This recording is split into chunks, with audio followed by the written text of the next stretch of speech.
So here's the Defa Lucy doll that came in the mail and I wanted to review. I usually do not review the box. I might read the back of the box for people, but I don't usually review it. But I really do like this box. First of all, do you remember when Barbie used to do this? I mean, you might in fact be too young to remember when Barbie would do something like this. This perfectly, look how crystal that case is. The light just reflecting off of it. It is a nice, sturdy plastic. Um, Hold on a second. In fact, I just recently bought a Barbie and Ken set that had this exact same thing going on. Check that out. It had the hard plastic lid. I'm thinking I'm gonna make a really long table, or I could use it um, potentially as a door or something. There's just so many options to use this long, hard plastic Barbie piece for. And if you don't buy older Barbie dolls, it's going to be really rare to find an embossed hard piece like this on any of the newer dolls. So I was actually quite pleasantly surprised when this doll came with that same hard top.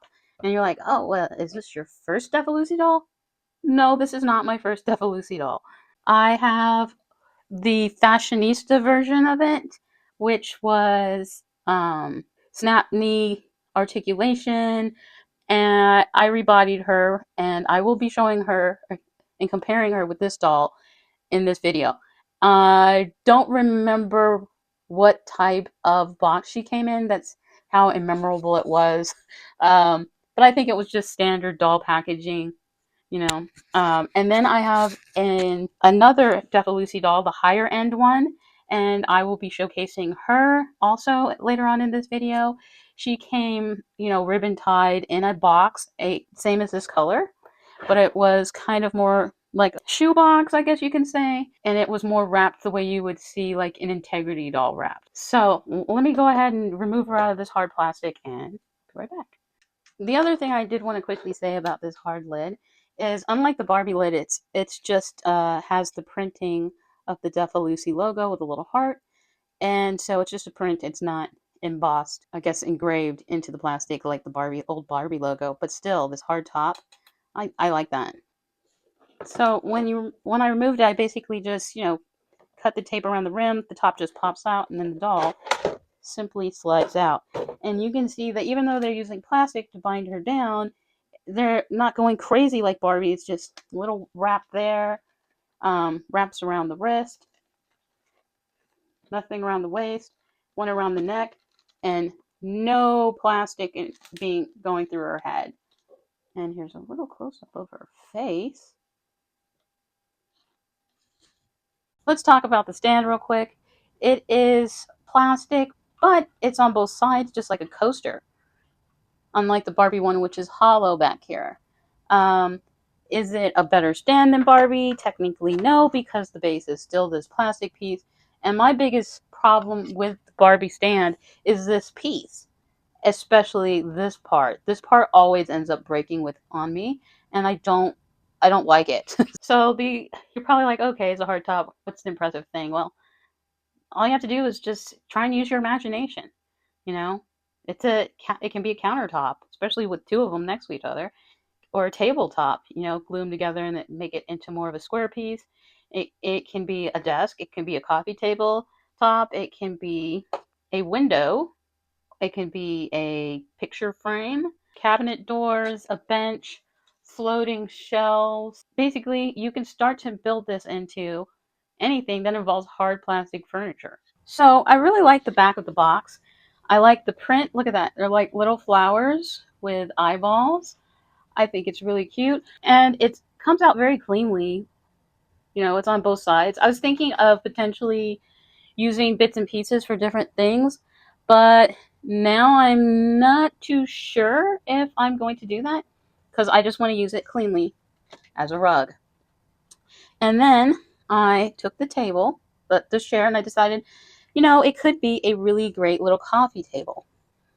So what I do is I use my old doll stands, and I get a lock cutter or a bolt cutter, and I cut the legs down to size. What I did then is I used magnets, and then I just attached the legs. You might say, oh, well, why magnets? Well, one, if when I go to store it, I can separate it.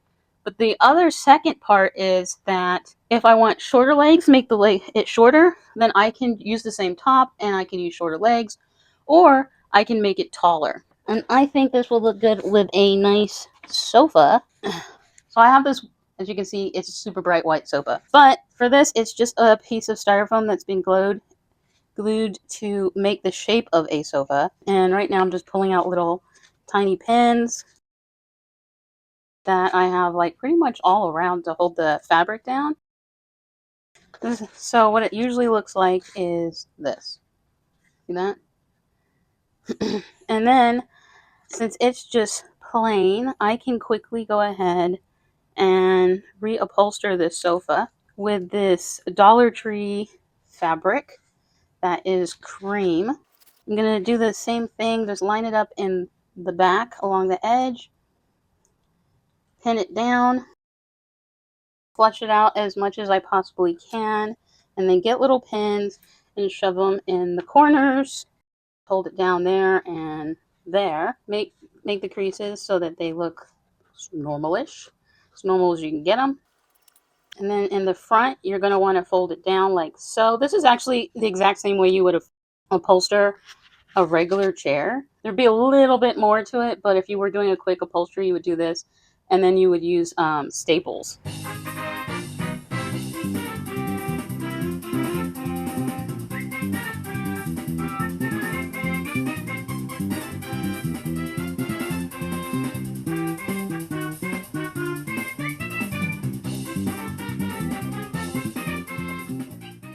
So I'm just going to use these 2x4 blocks, put them back here, and rest this chair on them. Okay, so there you have it. You have the cream chair, you have the coffee table with the Defa Lucy logo, and the background as a rug. Let's see that with the doll. Oops. Add a little flower set right there, and there is Defa Lucy. Okay, and as far as the stand goes, here it is. I added magnets and slightly taller legs. So now we have a table over here with three-legged table. Still debating on whether I should add a fourth leg. Maybe I should. Okay, so let's put a round table over in the corner with, next to a clear plastic chair, one of our dressers over here. And there you go. What happens though if we want to change this up and still use pretty much the same furniture?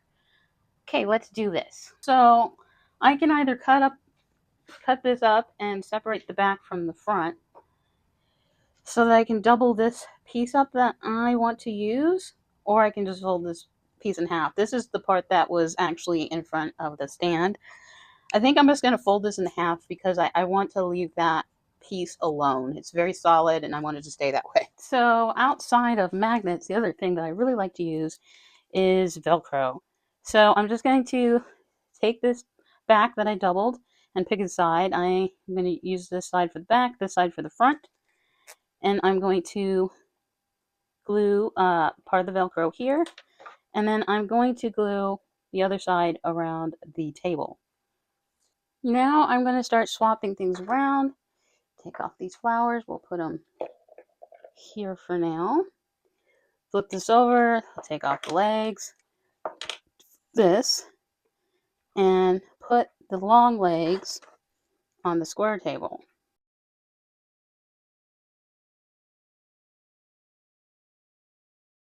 So that we have a desk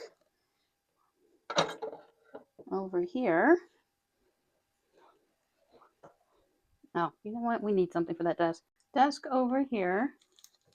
And I'm just going to wrap this around here and create a little chair, matching chair over here. See, Leah's a regular sized doll. It's a little tall still, so I might want to shorten the legs a bit. So these legs were a bit too long for this project. So I had some extra pieces that were tiny that were left over. And I just think that the chair would be cuter if it was smaller. And we'll just get the petite doll. There you go. You can see that she is sitting on it. There's a bit of a breath there. All right. What else should we do? Well, as you know, I like this pattern, and I did want to have like use it in a frame. So I took the scraps that I had left. I arranged them into another frame. And I'm just going to hang it back here on the wall. Let's see. Can you see that? There we go. Oh, it's not exactly straight. There we go. Okay, so it took forever to release the last part.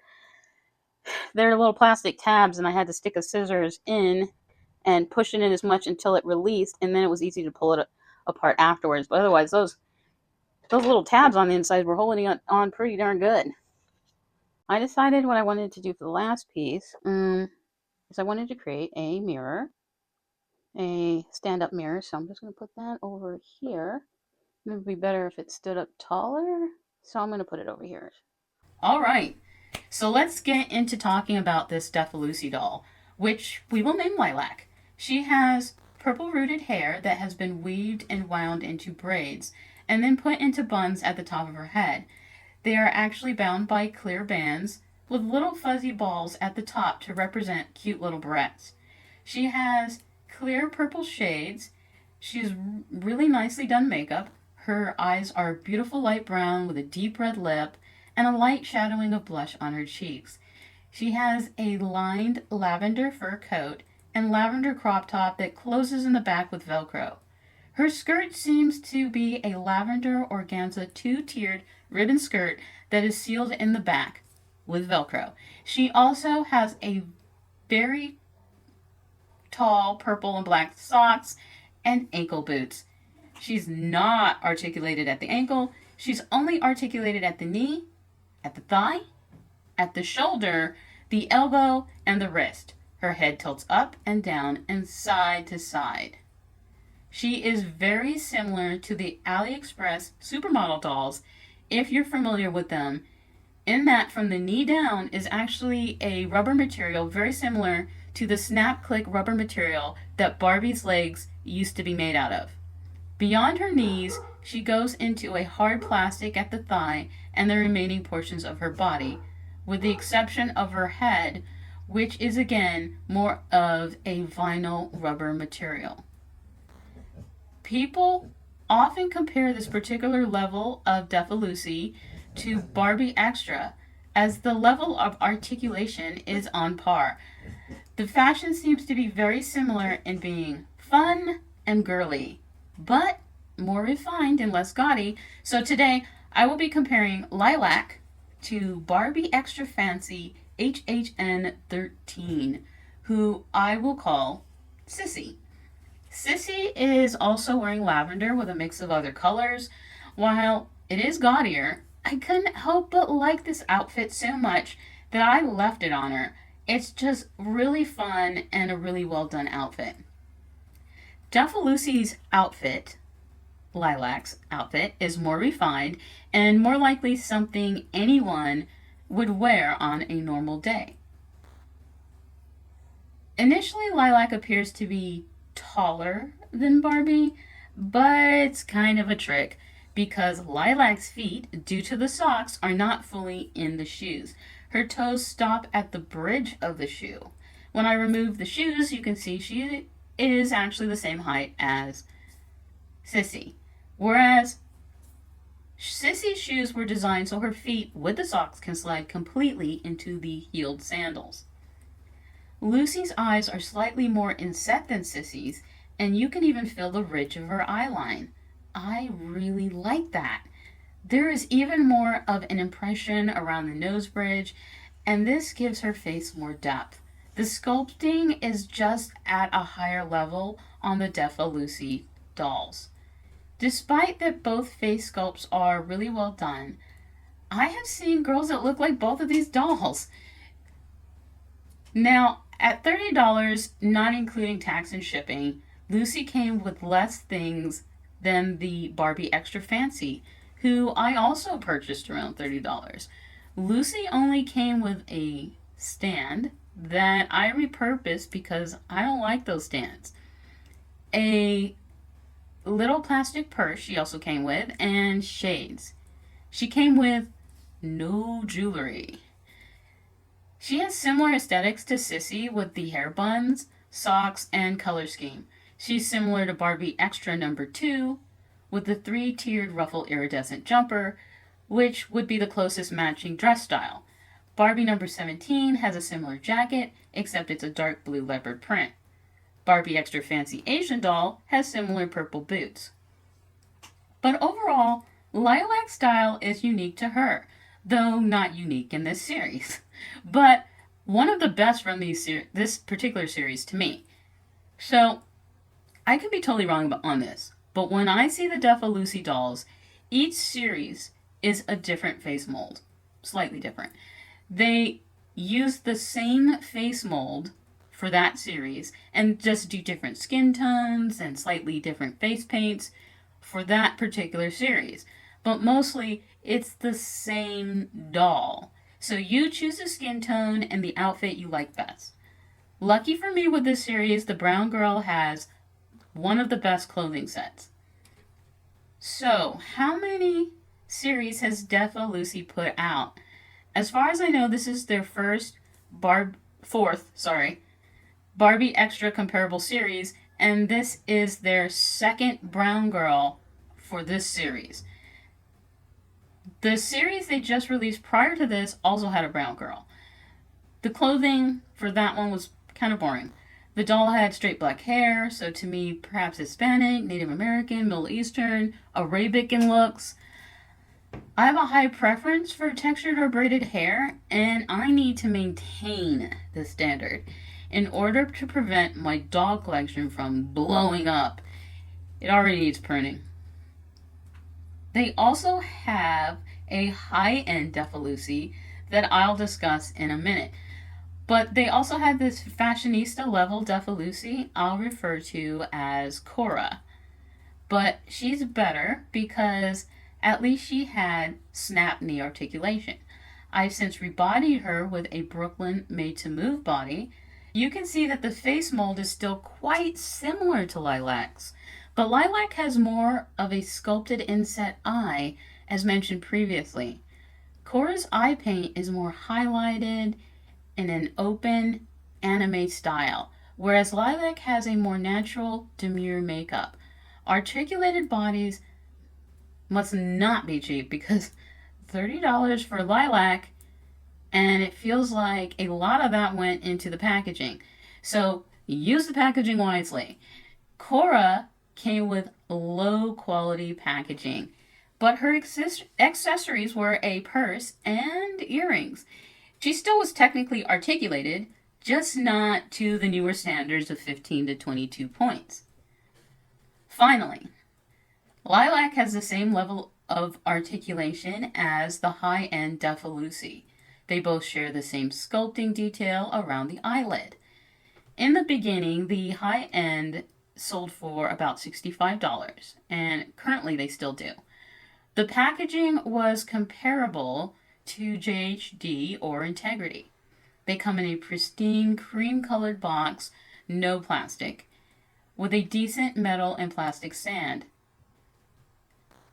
They also have nice metal and bead jewelry, and eyelashes, and clothing or a clothing piece that was worth the price increase.